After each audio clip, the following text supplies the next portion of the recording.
The knock came just after 9. I hadn't seen that car in my driveway in years, but the minute I looked through the peephole and saw the bouquet of over-arranged lilies and Mireya's too white smile, I knew. I opened the door slowly. Taran stood beside her, his hand awkwardly resting on the small of her back, like he wasn't sure it belonged there. "Hi, Mom," he said. Like 6 years of silence hadn't passed. Mireya beamed. "Surprise. We were just in the area and thought we'd stop by. Your backyard is perfect for our wedding." She stepped forward before I could speak, her heels clacking against the hardwood like she owned every plank. Taran followed behind her eyes, scanning the living room. "Yeah, we already told the planner. It's just one day, right? You'll host it. Host it. Like I was a venue. Like I hadn't spent the last 6 years drinking coffee alone, wondering if my phone would ever buzz with his name again. Not for my birthday. Not when I had surgery on my knee. Not even when I had to put Brindle down. Now they were here. With flowers. With plans." Mireya twirled in the middle of my kitchen. "The light is amazing in here. Imagine the photos. And we could hang a floral arch right there." "Stop," I said. My voice wasn't loud, but it was firm. They both turned. Mireya blinked, confused. Taran shifted his weight.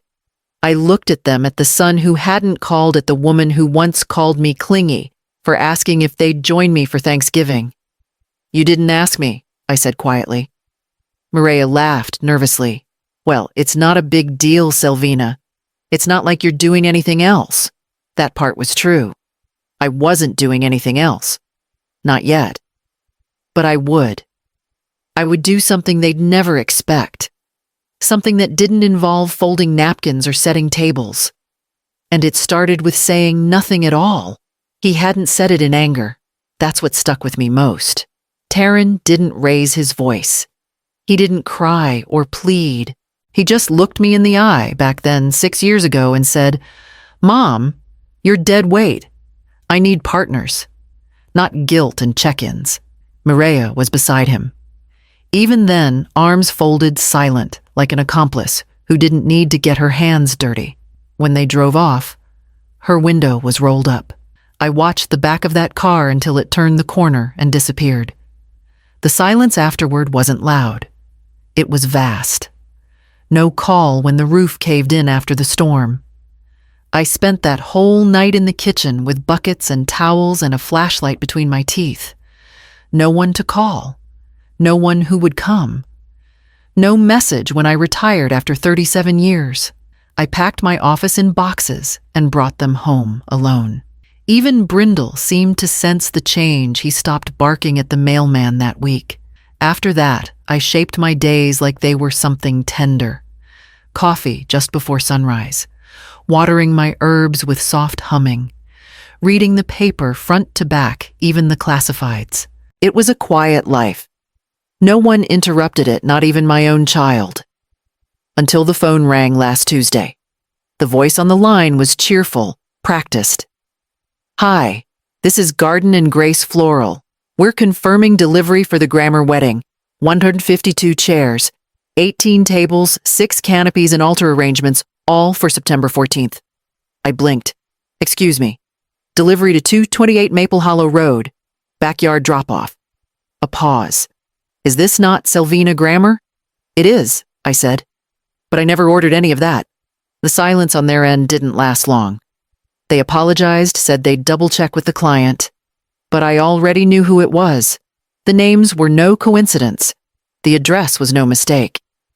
I hung up and stood in my living room, suddenly aware of every framed photo still sitting on the shelves. None of them recent. None of them with Taran. And outside my backyard swayed gently in the wind, the one they thought they could claim. I didn't sleep that night. Something in me, some part too tired to be shocked, told me this wasn't over. So the next morning I typed Grammer Wedding into a search bar. It took less than 5 seconds to find it. There it was. Taran and Mireya's big day, September 14th, 3 p.m., 228 Maple Hollow Road. My address. My home. plastered on a pastel-colored website complete with a countdown clock and a short paragraph about how the groom's childhood home was a perfect sentimental location for an intimate garden celebration. I stared at the screen so long my coffee went cold. Vendors were listed, the catering company, the band, even valet parking, all booked under Selvina Gramer. Then came the email. Subject, balance due, Gramer wedding, amount $9,800. I opened it, my pulse steady. Too steady. It wasn't rage exactly. It was something colder, more final. The name on the card was mine, but the payment method was familiar. An old joint credit card Taryn and I had once shared when he was in college. After Marcus died, I'd closed nearly every shared account, every file, every open door. I thought I had, but clearly he'd reactivated the account. Or maybe it was never closed. Either way, it wasn't his money. It was mine. They hadn't asked, not once. Not to use the backyard, not to charge a dime, not even to explain. I printed the invoice, folded it in half, and slipped it into the front pocket of my planner.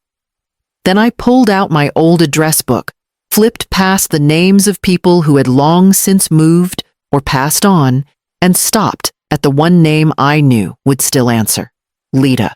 We hadn't spoken much since I retired, but I remembered her warm laugh, her clear way of cutting through nonsense. And the thing that mattered most now, she was the director of the local community center. I called. Selvina? She answered, surprised. Are you okay? I took a breath. Does the collective wedding project still need a venue? There was a pause. Then her voice came alive. You serious, dead serious? Lita came by 2 days later, her sensible shoes crunching across the gravel path as she stepped into my yard. She carried a leather-bound notebook, the kind she always scribbled in when we worked at the clinic together. This is beautiful, Sel, she said, eyes sweeping the lawn, the trees, the open space I'd once thought was too quiet. But are you sure? I nodded. Completely. She didn't ask why. She didn't have to. The community center had been working for months on a collective wedding, a joint ceremony for couples who couldn't afford one. They had the permits, the photographer even donated dresses. What they didn't have was a venue. Until now. I led her around the yard as she took notes. Where the canopy could go. How the chairs might be arranged. The slope of the garden near the fence perfect for a makeshift altar. It felt strange watching her plan someone else's vows, where my son thought his would be spoken. But it also felt right. I'd spent years helping these families, delivering their children, setting broken bones, helping them fill out complicated insurance forms. I'd guided mothers through labor, held fathers' hands during chemo, whispered prayers in hospice hallways. But no one had ever helped me start again. No one handed me a beginning after Marcus died. No one held my hand when Taryn called me dead weight. So I'd build it for them. 6 couples. All different stories. One had met in a shelter. One through a grief group. One had been together 12 years and never had a ceremony because life always got in the way. They didn't want luxury. They just wanted to be seen. Lita looked up from her notes. We'll move everything forward. They'll be thrilled. The date still works, I asked already, knowing the answer. She smiled gently. September 14th. We wouldn't change it. I nodded again, this time slower. My house wouldn't be a backdrop for entitlement. It would be a beginning, a stage for courage. And this time, the guest list was mine. The tent company showed up that Friday afternoon. A young man in a bright blue t-shirt jumped out of the truck, squinting at the address, then smiling wide when he saw me on the porch. This the place, he called out. I nodded and held the gate open. He didn't ask for permission. He already had it on paper, at least. He walked the yard, snapped a few pictures with his phone, even posed in front of the hedges for a selfie. Big name wedding rite. He grinned. Your son must be someone important. I just smiled and poured him a cup of coffee. Black, no sugar. He thanked me like we were old friends. When he left, I went back inside and opened my laptop. The fraud report was nearly done. I attached the invoice, the screenshot of the unauthorized charge, and the bank alert. I listed everything calmly, fact by fact. No emotion, just evidence. Then I picked up my phone and dialed a number I'd written down in the corner of my planner. "Marley," I said when she answered. Her voice was curious. "This is she. You wrote a piece last spring about the community fridge downtown and the family that stocked it after hours." There was a pause. "Yes. Who is this?" "My name is Selvina Grammer. I think you might want to cover something happening on September 14th. 6 couples, a community-led wedding, in my backyard." She hesitated just for a second. Then, "Do I get press access?" "You'll be front row." That night, I watched the string lights being dropped off at the side gate. Another delivery I hadn't approved. Another part of their fantasy quietly building itself in my garden. But they didn't know I had already replaced the dream. The real wedding would happen here, just not the one they assumed. Let them decorate. Let them pose. I wouldn't stop it. Not yet. The reveal would be its own kind of justice, and I knew exactly what day it would come. I woke before the sun.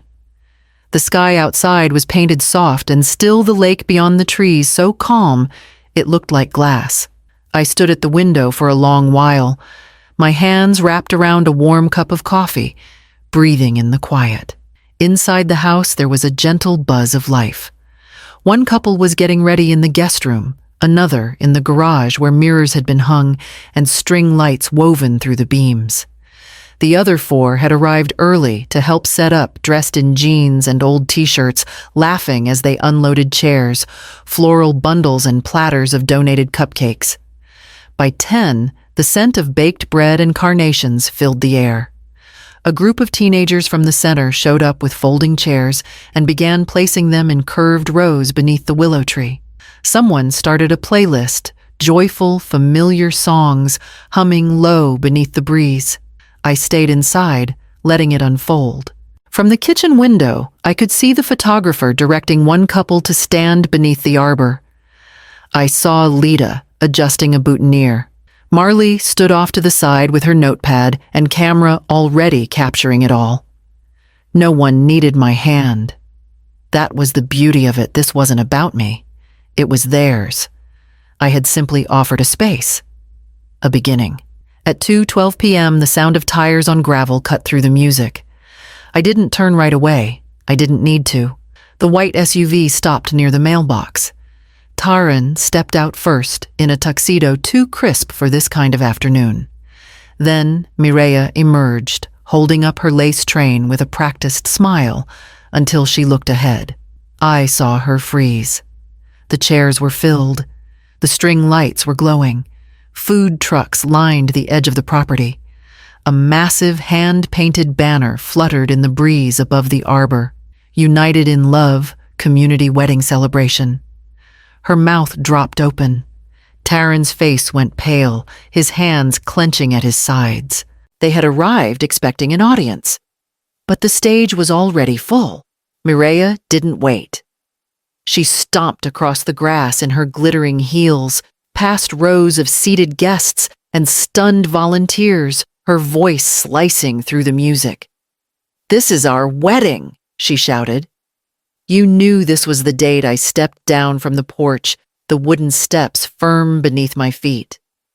Behind me stood Marley, the young reporter, notebook in hand, and 2 staff members from the community center, their matching polos already stained with frosting and flower stems. "No, darling," I said, calmly. "This is their wedding." Mireia's mouth opened, then twisted. She turned toward the nearest table and slapped at one of the centerpieces, a glass jar of baby's breath and eucalyptus tied with ribbon. It toppled, but didn't shatter. Someone nearby gasped. Someone else raised a phone. The lens caught everything. Her fury, her trembling hands, the dissonance between her gown and her rage. I didn't flinch. You used a credit card that wasn't yours, I said. Plainly, my voice low but steady. Your invitations, your catering deposit. The tent company, all of it was charged to an account in my name. I've filed a fraud report. And my lawyer is already on standby. Mireya froze. Her breath came fast and shallow. Taran finally stepped forward, jaw clenched. You chose strangers over me, he said, as if the words themselves hurt. I met his eyes. They were still the same eyes I'd watched fall asleep on the couch at age 8, clutching a flashlight and a dinosaur book. But now, they didn't see me. Not really. No, I said. You made that choice for both of us. Years ago, he said nothing. Behind him, the SUV door was still open. Mireya was shaking, fuming, trying to salvage dignity from something she had never earned.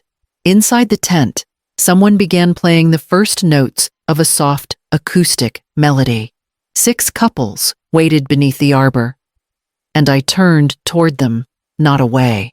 By the time Taran and Mireya pulled away in a cloud of silence and gravel dust, the music had returned to its soft rhythm.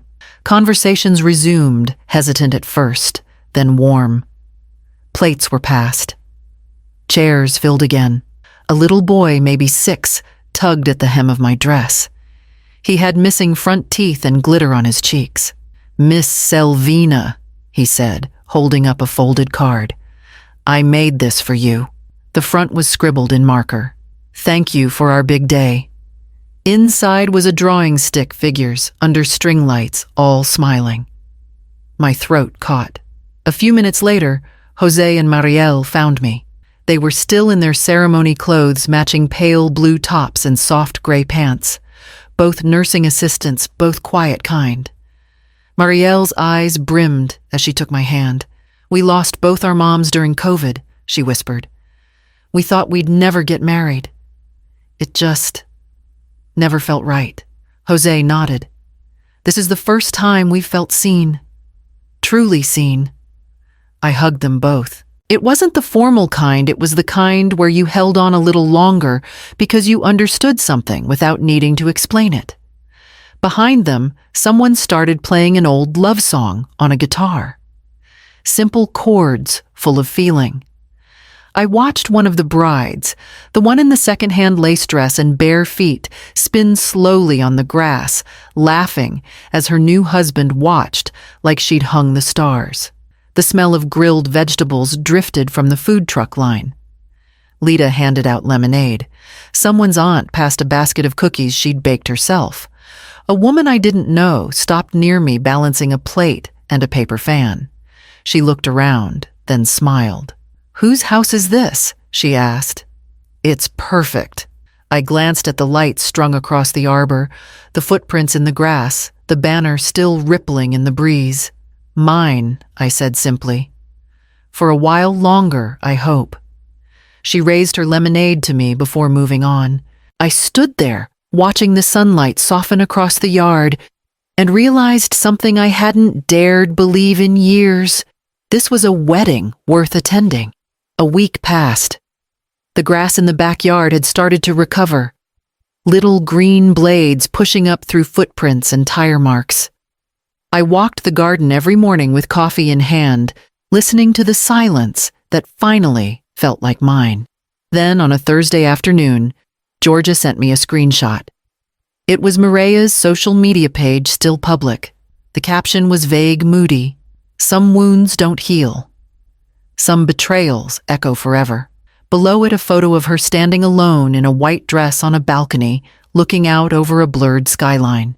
The comments were filled with sympathy and guesses, but no mention of Taran, no ring, no new wedding date. By Friday, the news was clear the wedding was off. I didn't comment. I didn't even open the post myself. What was there left to see? Instead, I checked my inbox. A message from the bank had come through, fraud claim approved. Amount refunded $9,800. I stared at the number for a long moment. Then I clicked to transfer every dollar into the scholarship fund Lita had started at the community center. The fund was simple, but it mattered. It covered marriage license fees and legal filing costs for couples who couldn't afford the basics. I knew what that money had once been used for. It felt right that it would serve someone else now, someone honest, someone hopeful. The next day, Taryn sent an email. No greeting, no warmth. Just one bitter sentence: "I never expected this from you." I let it sit in my drafts for an hour before replying. One line. That's the problem. I didn't hear back. There were no more SUVs in my driveway, no more stolen bookings or printed lies. Just the rhythm of my own life, quiet, steady, full of smaller things that mattered more. I poured a fresh cup of coffee and opened the window, and I let the breeze carry it all away. A week later, I sat on the porch with Lita. The sun was dipping low, painting everything in soft amber. She sipped her coffee slowly, the mug warm between her palms. "I didn't think it would feel like peace," I said quietly. Lita smiled, not surprised. "That's what love does," she replied. "It doesn't destroy. It rebuilds." We sat in silence for a while. The wind carried faint laughter from the street children, playing a neighbor calling for her dog. Inside, my fridge was covered with thank you cards, one from each couple. Crayon drawings, carefully folded notes, even one typed and laminated. None of them were extravagant. All of them were honest. I looked out at the garden. The grass had mostly grown back. Not perfectly. Some spots were still flat where chairs had sat too long. A few wildflowers had taken root where the edge of the arbor once stood. But it was alive, maybe more than it had ever been. Lita glanced at me sideways. If he ever comes back, I didn't answer right away. I just watched a bird land near the rosemary bush, hop once, then disappear into the stems. "He'll find someone else lives here now," I said. At last. Someone I finally like. She raised her mug slightly in salute, and I returned the gesture. I had thought I wanted an apology. I had thought I needed closure, but it turned out I just needed space to plant something else in the place where disappointment used to live. I stood stretched and went inside. The light caught on a thank you card that said, "You made our day possible. We'll never forget you." That was enough. More than enough.